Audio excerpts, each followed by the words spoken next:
La bûche de Noël, avant d'être un dessert glacé, c'était un gâteau roulé. Et encore avant, c'était un morceau de bois.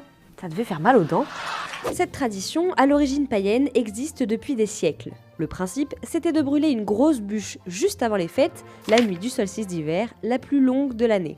Plus elle brûle longtemps et plus elle fait des étincelles, plus l'année qui suit s'annonce heureuse. On arrose la bûche de vin, de lait, de cire, chaque région a sa tradition. En Provence par exemple, c'est le cadet et l'aîné de la famille qui la déposent ensemble dans la cheminée. Cette coutume va durer jusqu'en 1950 dans certaines zones. Elle s'arrête après l'arrivée des poêles en fonte, trop petits pour accueillir la grosse bûche. Et puis de toute façon, il y a une autre bûche qui fait son arrivée dans les foyers français, la bûche pâtissière. Les historiens disent qu'elle a été inventée autour de 1870. Pour ce qui est du créateur du dessert roulé, plusieurs pâtissiers se disputent l'idée. Il semblerait que ça soit Antoine Charabaud, aussi à l'origine de la crème au beurre. Un génie gourmand.